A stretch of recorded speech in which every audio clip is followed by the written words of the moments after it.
শহীদ রাষ্ট্রপতি জিয়াউর রহমান একজন ক্ষমতাধর মানুষ।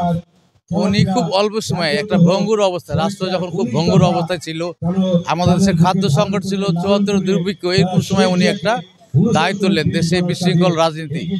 এই সময় দেশের সার্বিক অবস্থাকে সংগত করার জন্য উনি ধর্মীয় বিষয়, সাংস্কৃতিক সব ক্ষেত্রে উনি একটা ব্যাপক ভূমিকা রেখেছিলেন। যার ফলশ্রুতিতে উনি নতুন করে একটা বাচ্চাদের একটা সাংস্কৃতিক অনুষ্ঠানের আয়োজন করেছিলেন এবং এই যে শিশু একাডেমি বাংলাদেশ, এটার উনি প্রতিষ্ঠাতা। উনি এর মাধ্যমে শিশুদের বিকাশ ঘটানোর চেষ্টা করেছেন এবং আমাদের দেশের যে সংস্কৃতি আছে সেটাকে বিকশিত করার চেষ্টা করেছেন। বিগত সময় এইখানে এই শিশু একাডেমিতে শিশুদের নিজে কালচারাল অনুষ্ঠানগুলো এগুলো কোনোভাবে বিকশিত হয়নি এবং সর্বজনীন হবে হয়নি।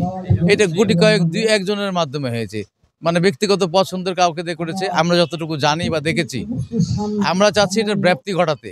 আমাদের দেশে যারা শিশু কিশোর আছে তারা যেন তাদের মননশীলতা, দক্ষতা, যোগ্যতা দিয়ে আগামী দিনে আমাদের সংস্কৃতিকে যেন পৃথিবীর বুকে উপস্থাপন করতে পারে এবং আমরা আমাদের যে কালচার সেটা যেন আমরা সবার সামনে উপস্থাপন করতে পারি। আমরা পৃথিবীর বুকে একটা বীর জাতি হিসেবে এবং একজন সুশীল সভ্য জাতি হিসেবে যেন উপস্থাপন করতে পারি।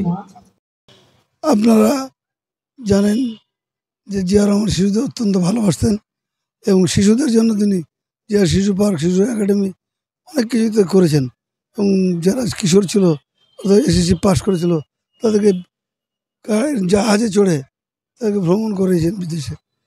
শিশুদের জন্য জিয়া রহমানও অন্তঃপ্রাণ ছিল, কারণ তিনি জানতেন যে এই শিশুরা একদিন বড় হয়ে তারা এই দেশের নাগরিক হবে এবং দেশ তারাই গড়বে।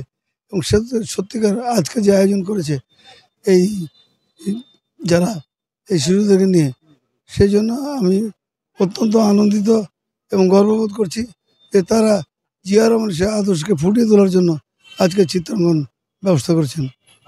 আচ্ছা, অবশ্যই নির্বাচনের আমরা ভাবছি কেন্দ্র যদি আমাদেরকে নমিনেশন দেয়, আমি নমিনেশন ইলেকশন করার জন্য প্রস্তুত আছি। তো আমরা সকলেই সবসময় চাই জিয়া রহমানের স্মৃতিগুলোকে এই শিশুর মাদের মাধ্যম দিয়ে জীবিত রাখা ও আমরা স্মরণে রাখা, এটাই হলো আমাদের মূল উদ্দেশ্য। নির্বাচনে আমরা রাজশাহীতে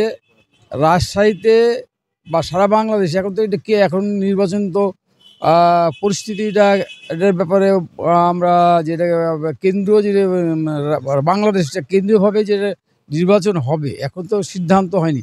আর রাজশাহীতে যে নির্বাচনের যে ক্যান্ডিডেটের কথা বলা হয়, তা আমরা চাবো যে আমরা জাতীয়তাবাদী দলের পক্ষ থেকে এখানে জাকিয়ে দিবে, তার জন্য আমরা কাজ করব।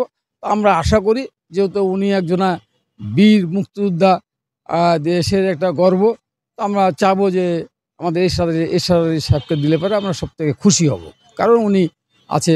তারপরে আরও আমরা আমাদের মানে মুক্তি হিসাবে আমাদের এটা একটা প্রাপ্য।